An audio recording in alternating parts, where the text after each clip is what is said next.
네, 안녕하세요. 부동산을 요리하는 남자, 부동산 셰프 박찬호입니다. 오늘은 말이죠. 얼마 전에 발표됐던 정부가 또 이 집값을 잡기 위해서 또 초강수를 두었습니다. 혹자들은 정말 다주택자는 사망 선고를 받은 거나 다름없다 라고 표현하는데, 과연 정말 어떤 강수길래 그렇게 다들 무서워하는지, 이번에 시행령 개정안이나 또 뭐 임대사업자 관리 방안 강화 중에서 꼭 필요한 것만 세 가지만 간추려서 설명드릴까 합니다. 이 영상 끝까지 봐주시고요. 좋아요와 구독하기 꾹 눌러주시기 바랍니다.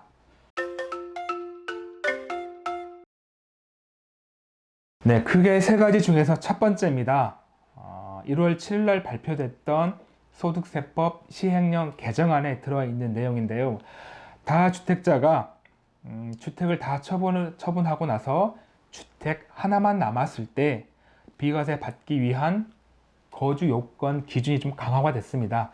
자, 예전 같으면 집이 3개일 때 팔고 집이 하나만 남았을 때 그 거주 요건에 들어가는 2년이라는 시간의 기준점이 원래 그 주택을 최초에 취득했던 취득 시기였다면, 개정된 법안은 어떤 거냐, 집을 팔고 하나만 남았을 그 시점부터 2년을 보유해야 비과세 혜택을 주겠다라는 내용이죠.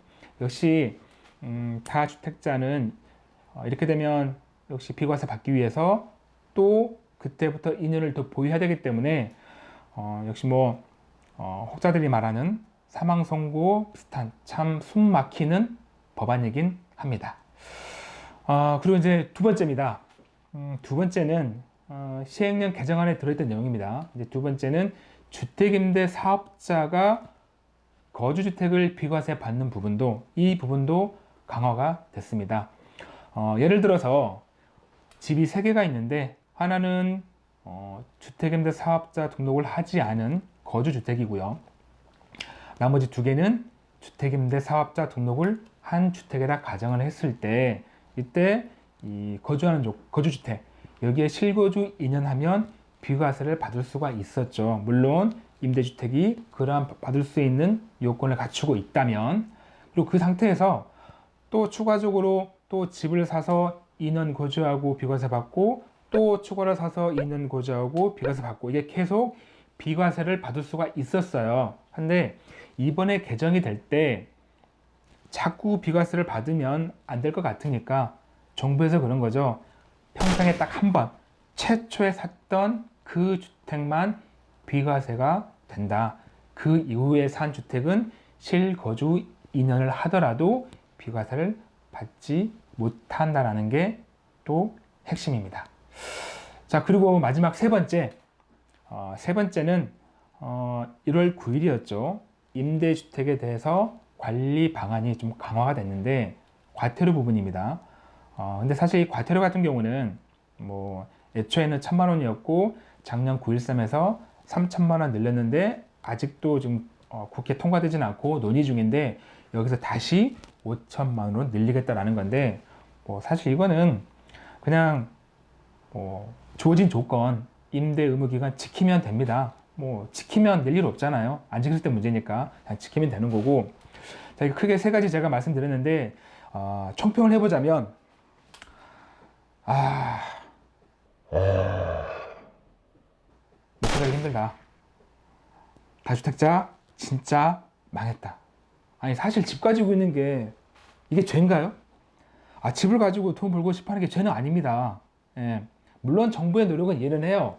집값을 잡으려고 하는 노력 이해하지만, 참 정말 사망 선고나 다름없고 숨이 턱 막히고요. 참 아쉽습니다. 하지만 기다리십시오.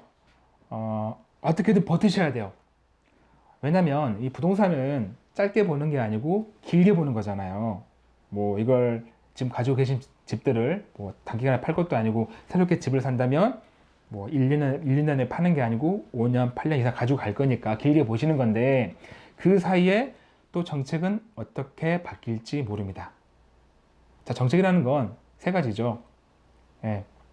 첫째, 명분, 표심, 그리고 결과.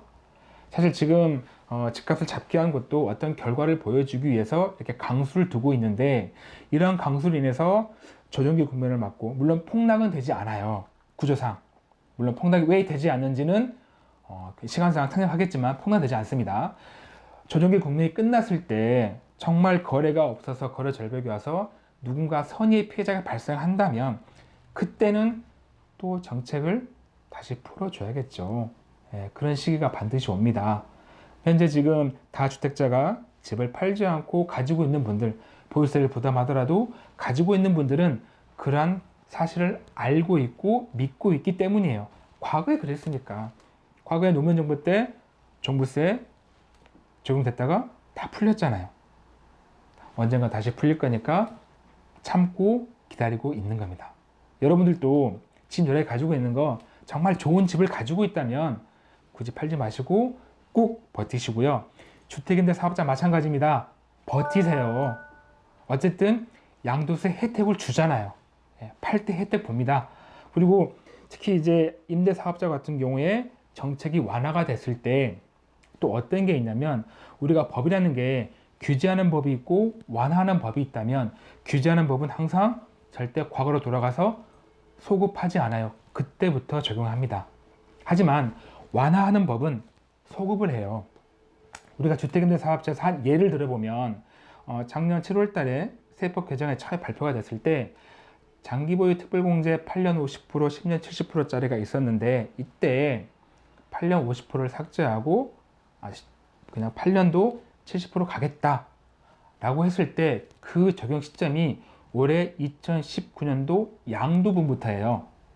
그 말은 곧 애초에 과거에 있던 것들 다 소급한다는 뜻입니다. 그러니까 지금 시점에서 임대사업자가 지금 혜택이 많이 강화가 됐지만, 완화가 된다면 지금 강화된 것도 다시 완화된 걸로 적용이 될 수 있다는 거예요. 그러니까 정말 힘든 거 압니다. 예, 힘드시겠죠. 하지만 참고 기다리십시오. 분명히 집값은 반등할 거고요.